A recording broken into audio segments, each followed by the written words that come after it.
morning. അപ്പോൾ നമ്മുടെ ഇന്നത്തെ റെസിപ്പി ഒരു സ്പെഷ്യൽ പായസമാണ്.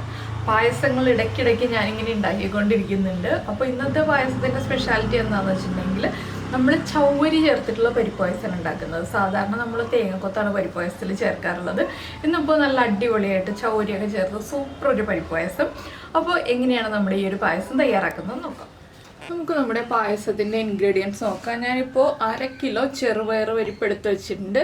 അതിലേക്ക് 50 ഗ്രാം ചൗവരി ഒരു അരമണിക്കൂർ വെള്ളത്തിൽ സോക്ക് ചെയ്തതിന് ശേഷം ഒന്ന് വേവിച്ചെടുത്തിട്ടുണ്ട്. ജസ്റ്റ് ഒരു ഹാഫ് കുക്ക് ചെയ്തെടുത്തിട്ടുണ്ട്, ഫുള്ളായിട്ട് കുക്ക് ചെയ്യരുത്. പിന്നെ തേങ്ങയുടെ 1-ാം പാൽ എടുത്ത് വെച്ചിട്ടുണ്ട്, 2-ാം പാൽ എടുത്ത് വെച്ചിട്ടുണ്ട്. 2 വലിയ തേങ്ങയുടെയാണ് 1-ാം പാലും 2-ാം പാലും എടുത്ത് വെച്ചിരിക്കുന്നത്. പിന്നെ 1 കിലോ 100 ഗ്രാം ശർക്കര എടുത്ത് വെച്ചിട്ടുണ്ട്. ശരിക്കും 1/2 കിലോ പരിപ്പിന് 1 കിലോ ശർക്കരയാണ്. നമ്മൾ ചൗവരിയും കൂടി ചേർക്കുന്നതുകൊണ്ട് 100 ഗ്രാമും കൂടി ശർക്കര ചേർക്കുന്നുണ്ട്. അപ്പോൾ ഇത്രയും കാര്യങ്ങളാണുള്ളത്. ആദ്യം നമുക്ക് ഈ പരിപ്പൊന്ന് വറുത്തിട്ട് പായസത്തിനുള്ള പാകത്തിന് വേവിച്ചെടുക്കാം. അതിനുശേഷം ബാക്കിയുള്ള കാര്യങ്ങൾ ചെയ്യാം. ഇപ്പോൾ നമ്മളൊരു പാൻ വെച്ചിട്ടുണ്ട്. പാനിലേക്ക് നമ്മൾ കഴുകി വൃത്തിയാക്കിയതിന് ശേഷം വെള്ളം പോകാൻ വേണ്ടി എടുത്ത് വെച്ചിരുന്ന പരിപ്പിട്ട് കൊടുക്കുക. വെള്ളം കംപ്ലീറ്റ് പോയിട്ട് വേണം നമ്മൾ വറുത്തെടുക്കാനായിട്ട്. ഒന്ന് പരിപ്പിൻ്റെ കളറ് മാറി വരുന്നത് വരെ വറുത്തെടുക്കുക. ഇനി ഇതൊന്ന് ചൂടായി കളർ മാറി വരട്ടെ. നല്ല വലിയ കട്ടകളൊക്കെ ഉണ്ടെങ്കിൽ ഒന്ന് ഉടച്ചു കൊടുക്കുക. ഇതുപോലെ പരിപ്പ് ചൂടായി വരുമ്പോൾ ഉടഞ്ഞു വന്നോളൂ കേട്ടോ. അത് വിട്ട് വന്നോളൂ. ഇപ്പോൾ നനഞ്ഞിരിക്കുന്നതുകൊണ്ടാണ് ഇതുപോലെ ഒട്ടി ഇരിക്കുന്നത്. ഇനിയിപ്പോൾ അത് ചൂടായി വരട്ടെ. അപ്പോൾ നമ്മുടെ പരിപ്പിൻ്റെ കളറൊക്കെ മാറി തുടങ്ങി. ഈ ഒരു കളറാകുമ്പോൾ നമുക്ക് ഇതിലേക്ക് തേങ്ങയുടെ 3-ാം പാൽ ചേർത്തിട്ട് വേവിക്കാം, അല്ലെങ്കിൽ വെള്ളം ചേർത്തിട്ട് വേവിക്കാം. ഞാനിപ്പോൾ വെള്ളം ചേർത്താണ് വേവിക്കുന്നത്. എന്താണെന്ന് വെച്ചാൽ നമ്മൾ തേങ്ങയുടെ 2-ാം പാലും 1-ാം പാലും മാത്രമേ ഉപയോഗിക്കുന്നുള്ളൂ. അപ്പോൾ തേങ്ങയുടെ 3-ാം പാലിന് പകരം 2-ാം പാലിലേക്ക് കുറച്ച് വെള്ളം ചേർത്തിട്ടാണ് ഞാൻ വേവിക്കുന്നത്. ചൂടുവെള്ളം എടുത്ത് വെച്ചിട്ടുണ്ട്. ഇനിയിപ്പോൾ നമുക്കിതൊരു കുക്കറിലേക്ക് മാറ്റാം. കുക്കറിൽ വേവിക്കുകയാണ് ഏറ്റവും എളുപ്പം. ഞാനൊന്ന് കുക്കറിലേക്ക് മാറ്റട്ടെ. പരിപ്പ് നമ്മൾ കുക്കറിലേക്ക് മാറ്റുക. അതിനുശേഷം നമ്മൾ തിളപ്പിച്ച് വെച്ചിരിക്കുന്ന വെള്ളം ചേർക്കാം. പരിപ്പിൻ്റെ മുകളിൽ നിൽക്കുന്ന അളവിൽ വേണം എപ്പോഴും വെള്ളം ചേർക്കാനായിട്ട്. ഇതിൻ്റെ കൂടെ ഞാനൊരു 1 കപ്പ് തേങ്ങാപ്പാലും കൂടി ചേർക്കുന്നുണ്ട്. അതിനുശേഷം 3 വിസിൽ വരുന്നത് വരെയാണ് വേവിച്ചെടുക്കാൻ പോകുന്നത്.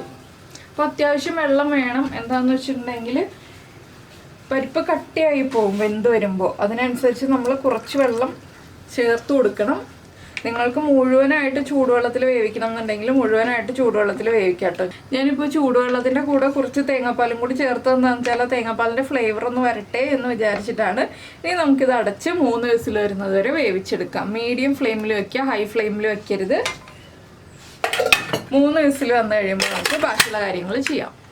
അപ്പോൾ നമ്മൾ ഉരുളിയിൽ ശർക്കരപ്പാനി വെച്ചിട്ടുണ്ട്. ശർക്കര ഞാൻ പറഞ്ഞല്ലോ 1 കിലോ 100 ഗ്രാം ശർക്കര 2.5 കപ്പ് 240 ml കപ്പിൽ 2.5 കപ്പ് വെള്ളം ഒഴിച്ചിട്ട് മെൽറ്റ് ചെയ്തെടുത്താണ്. ഇപ്പോൾ അത് അരിച്ചൊഴിച്ചിട്ടുണ്ട്. പിന്നെ നമ്മുടെ പരിപ്പ് കുക്കായി വന്നിട്ടുണ്ട്. ആ കുക്കായ പരിപ്പ് നമുക്കിനി ശർക്കരയിലേക്ക് ഇട്ട് കൊടുക്കാം. പരിപ്പ് നന്നായിട്ട് കുക്കായിട്ടുണ്ട് കേട്ടോ. ഒരു 3 വിസിൽ വന്ന് കംപ്ലീറ്റ് പ്രഷർ പോയി കഴിയുമ്പോൾ പരിപ്പ് നന്നായിട്ട് കുക്കായി കിട്ടും.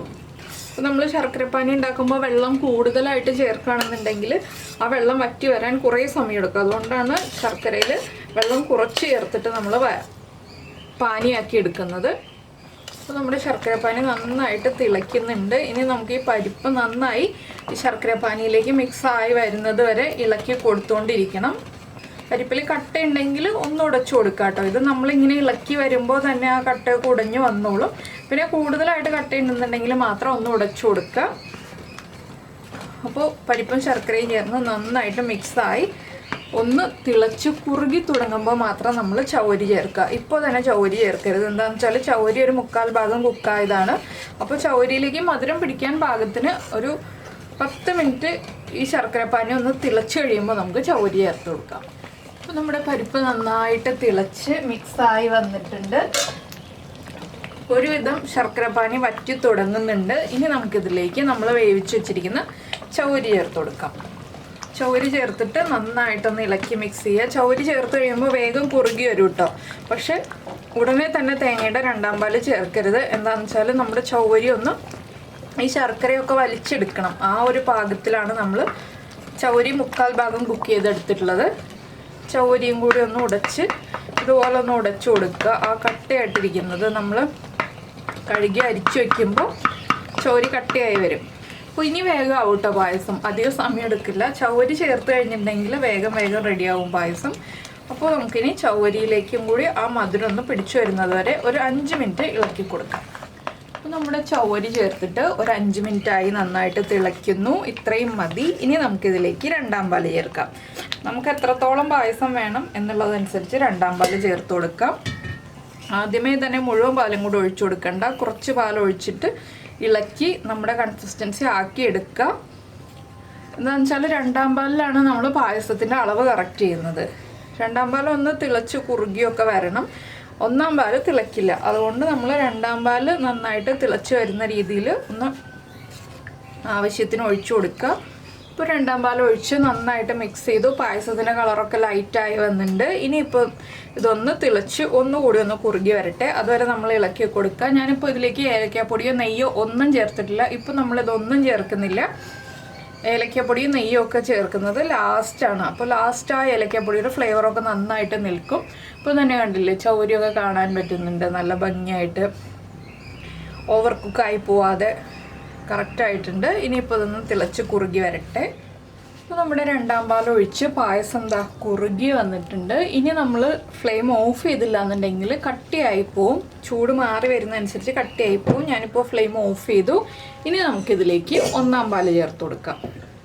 ഫ്ലെയിം ഓഫ് ചെയ്തിട്ട് 1ാം പാല് ചേർക്കുക. എന്താണെന്ന് വെച്ചാൽ ഉരുളിക്ക് നല്ല ചൂടുണ്ട്, പായസം തിളച്ചുകൊണ്ടിരിക്കുന്നതാണ്. അപ്പോൾ നമ്മൾ 1ാം പാല് തിളയ്ക്കാൻ അനുവദിക്കരുത്. അതുകൊണ്ട് ഫ്ലെയിം ഓഫ് ചെയ്തിട്ട് മാത്രം 1ാം പാല് ചേർക്കുക.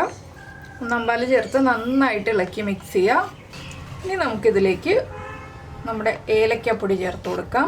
നിങ്ങൾക്ക് ജീരകത്തിൻ്റെ ഫ്ലേവർ താല്പര്യമുണ്ടെങ്കിൽ ജീരകപ്പൊടി ചേർക്കാം കേട്ടോ. എനിക്ക് ജീരകത്തിൻ്റെ ഫ്ലേവർ പായസത്തിൽ താല്പര്യമില്ല. ഞാനതുകൊണ്ട് 1 ടീസ്പൂൺ ഏലക്കാപ്പൊടി ചേർത്ത് കൊടുക്കുകയാണ്. 1-1.5 ടീസ്പൂൺ ചേർക്കാം കേട്ടോ. നമുക്ക് ഏലക്കാപ്പൊടി ചേർക്കുന്നത് അത്രയും നല്ല ടേസ്റ്റാണ് പായസത്തിന്.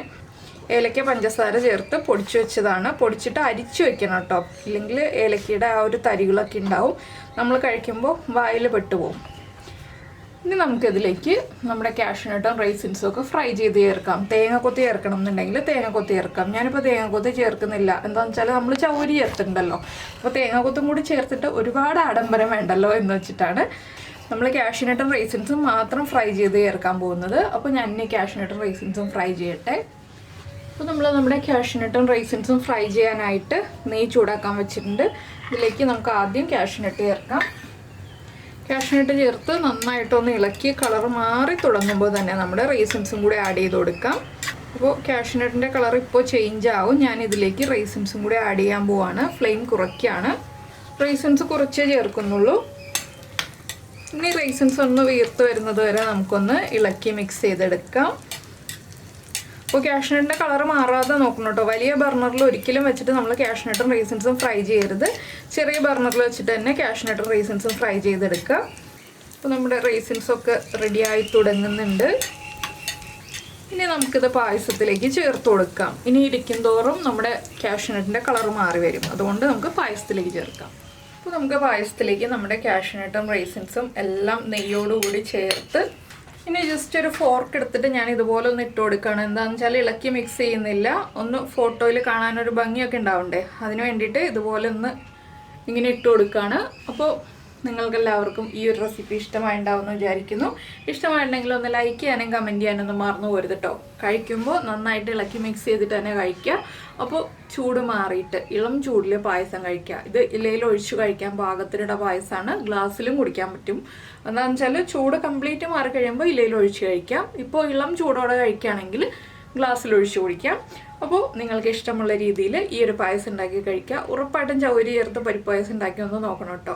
അപ്പോൾ നിങ്ങൾക്ക് ഇഷ്ടമായോ ഇല്ലയോ എന്നുള്ളതൊന്ന് കമൻറ്റ് ചെയ്യാനും അതുപോലെ ഇഷ്ടപ്പെട്ട റെസിപ്പി ആണെങ്കിൽ ഒന്ന് ലൈക്ക് ചെയ്യാനും മറന്നു പോരുത്. പിന്നെ നമ്മുടെ ചാനൽ ആദ്യമായിട്ട് കാണുകയാണെങ്കിൽ നമ്മുടെ വീഡിയോ പ്രസൻറ്റ് ചെയ്യുന്ന രീതിയൊക്കെ ഇഷ്ടമായി എന്നുണ്ടെങ്കിൽ നമ്മുടെ ചാനൽ ഒന്ന് ലൈക്ക് ചെയ്യണം. നമ്മുടെ വീഡിയോ ഒക്കെ പ്രസൻറ്റ് ചെയ്യുന്ന രീതിയൊക്കെ ഇഷ്ടമായി എന്നുണ്ടെങ്കിൽ നമ്മുടെ ചാനലൊന്ന് സബ്സ്ക്രൈബ് ചെയ്ത് സപ്പോർട്ട് ചെയ്യണേ. സബ്സ്ക്രൈബ് ചെയ്യുന്നതിന് ഈ വീഡിയോയുടെ താഴെയുള്ള റെഡ് സബ്സ്ക്രൈബ് ബട്ടൺ ഒന്ന് ക്ലിക്ക് ചെയ്യുക. അതിൻ്റെ റൈറ്റ് സൈഡിലുള്ള ബെല്ലൈക്കനും ക്ലിക്ക് ചെയ്യുക. അപ്പോൾ ഓൾ എന്ന് പറഞ്ഞിട്ടൊരു ഓപ്ഷൻ കാണാം. ആ ഓളും കൂടി പ്രസ് ചെയ്തിട്ടുണ്ടെങ്കിൽ ഞാൻ എപ്പോഴും വീഡിയോ അപ്ലോഡ് ചെയ്യുമ്പോൾ നിങ്ങൾക്ക് നോട്ടിഫിക്കേഷൻ വരും. അപ്പോൾ നമുക്ക് നമ്മുടെ അടുത്ത റെസിപ്പിയുമായിട്ട് അടുത്ത ദിവസം വീണ്ടും കാണാം.